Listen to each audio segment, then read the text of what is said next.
I went into the academy on 7/7 of 80. After graduating November 21st, I broke in at the Andover Barracks. After break-in, I was transferred with other classmates to the Turnpike for 2 weeks, and then transferred back to the Andover Barracks, where I spent a couple of years. I then went into major crime. I believe it was around 1982, 83. Major crime disbanded, and they created the county drug units, and I went into Middlesex Drug Unit for a couple of years, and then I went on back to the Concord Barracks, where I worked.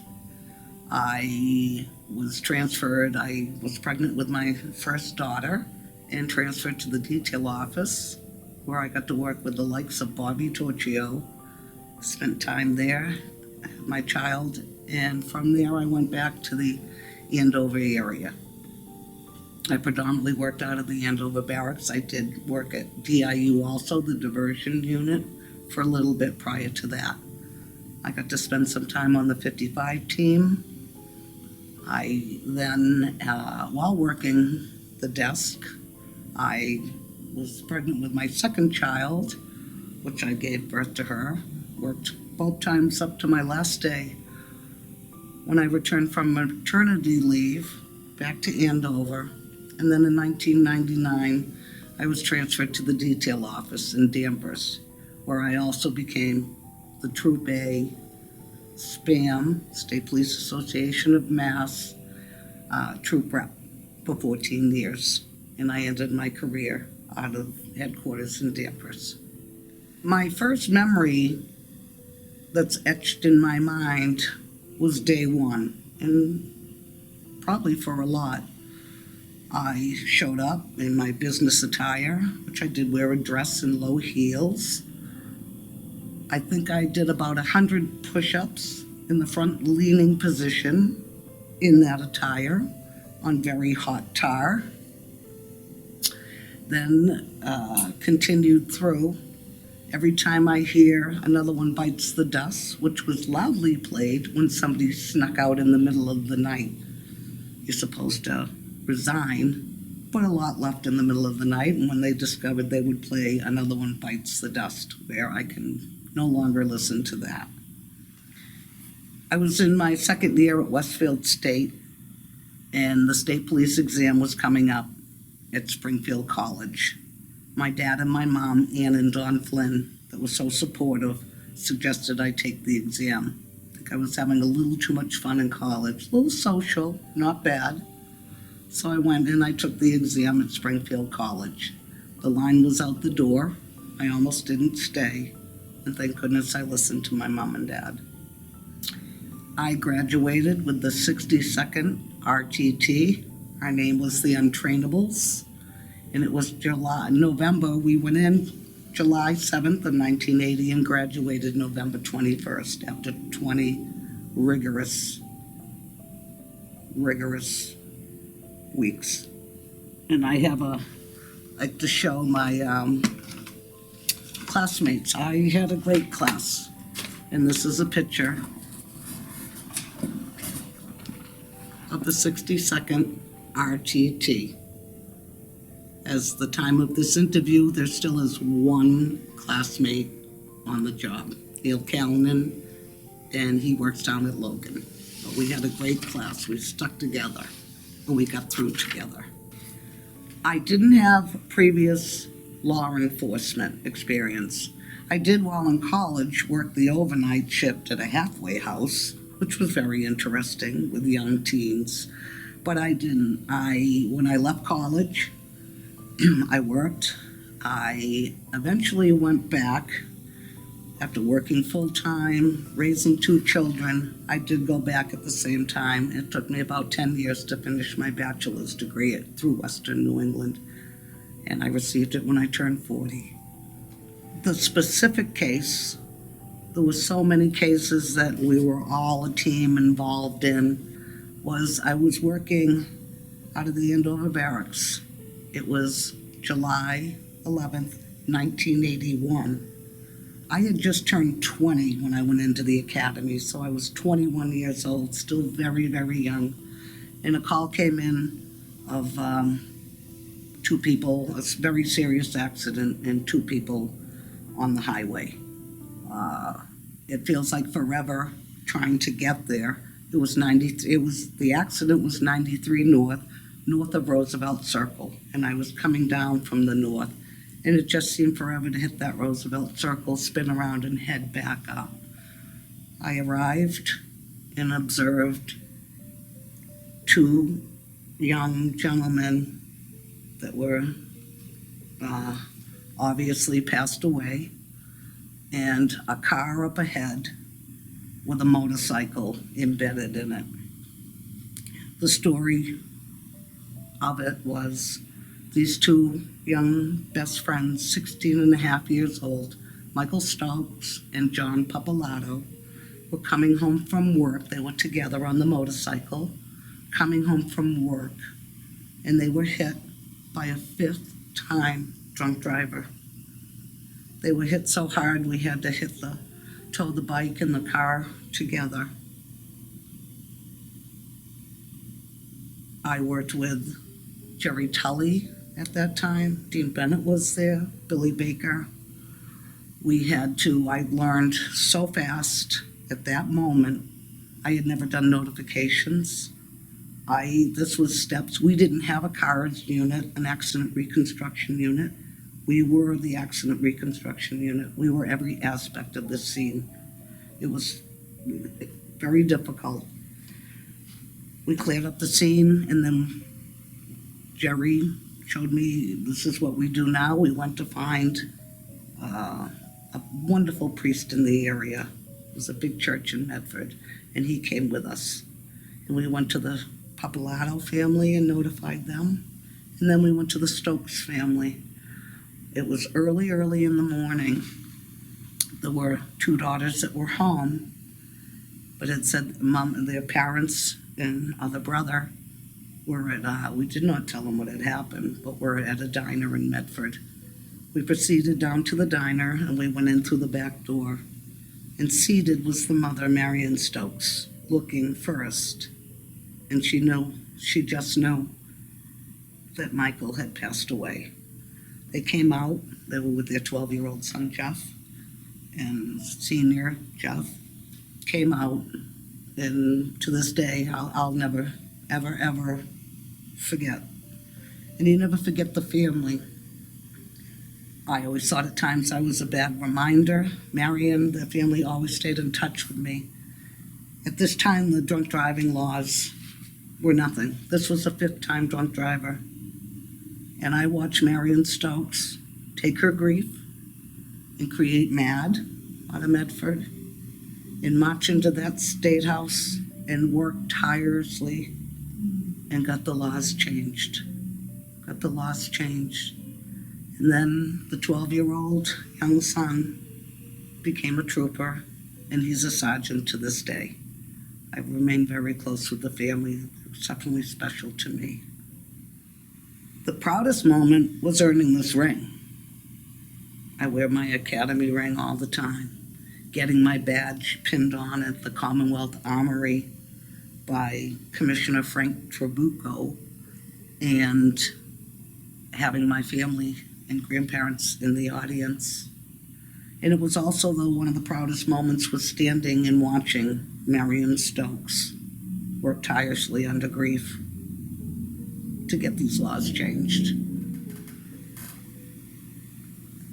Challenging cases, it's not an I job, it's a we job. And boy, was I so lucky to get to work with the best of the best. There weren't many women. There were 12 on when I came on, so I was the only female in A Troop for a little bit. I often got pulled for different assignments, or if they needed a woman with the male trooper. Rape cases.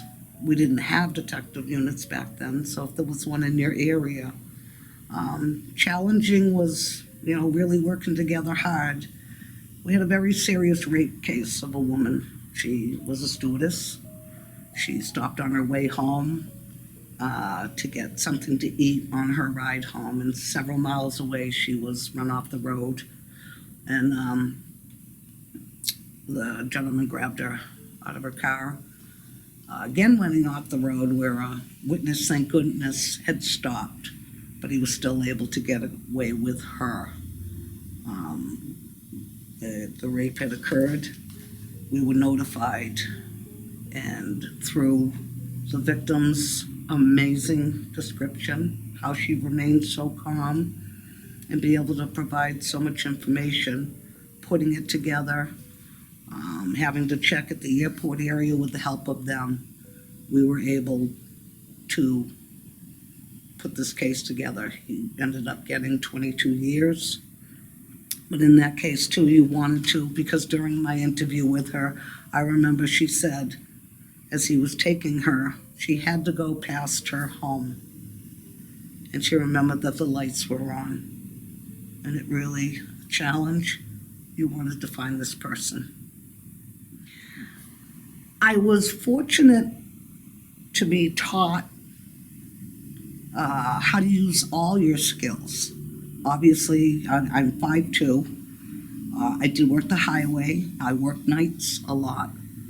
I learned how to use my mouth better than, in a way. I'm not big. You can't come on as a tough guy, tough gal. Could have some problems. So the challenges, a little bit, focusing on that, using my other skills, talking to them in any way, and by the time they knew it, they were in handcuffs. So challenges, being accepted, though I really didn't have too much of a problem there, because I respected, it was a male profession I was coming on. I understood that, and I respected that. As they respected me, I was there to do my job. I knew my place. I sat in the other room, understanding what I was coming into.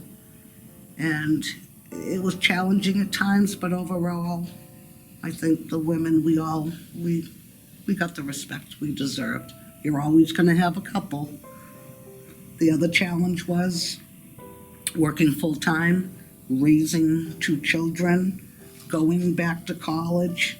Thank God for the amazing support of my husband, Kenny, and to this day, 39 years, 40 years, 3 years together, 39 married. So there was no maternity leave back then. There was no FMLA. Those were some challenging times. I personally, again, being a major crime, there weren't CPACs, being on the road in the early stages of my career, I was pulled for all sorts of cases to do. I did get to work when I was in the drug unit, though, on surveillance cases, on some pretty big cases of troopers way before me. Paul Landry, the case of Levasseur and Manning, and Trooper LaMonica that was murdered by that group. I remember working on a surveillance case. New Jersey would send teams up, and I got paired up with the most wonderful, interesting lieutenant from the New Jersey State Police. Interesting stories he had to share. Doing our job together, you're spending a lot of time. I did a protective custody detail, a couple of them. When I really learned the state police family was attending George Hanna's funeral in 1982. I was assigned with females and males. We had some more back then. At that time, a couple more pulled from everywhere to guard the girlfriends of the bad till the trial came. There was another case, a murder case in Linfield back in the early 80s. The husband and wife were murdered, leaving 2 children in the house. And it turned out to be a big drug case. And one of the bad guy's girlfriends we had to guard for 1.5 years before trial. So I got to do some interesting cases, and I really got to work with some wonderful men and women.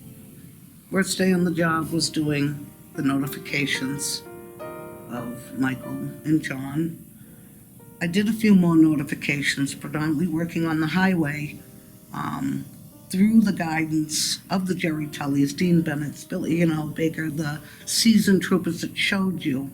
I would volunteer in a way if it was a scene, I'll go with someone.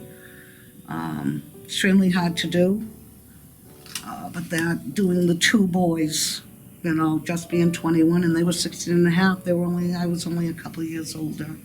The worst, and also the day at the Andover Barracks in 1992, when Tommy Neff called me. My best friend was Donna Nicolosi Devlin. She was an amazing trooper. Fighting cancer for the second time, had passed away. I was working the desk, and that was a very, very bad day for me on the state police. We, working with such a fun group, the barracks, meeting, abutting all the other barracks, we had a lot of fun together. We worked together. We made each other laugh. We really had a lot. Prisoners are always very entertaining. I did have one time, though, that I thought was very funny to myself. It was a mid-shift, and I was patrolling 495 South. It was in the Tewksbury area. There was a car in the breakdown lane, no lights on.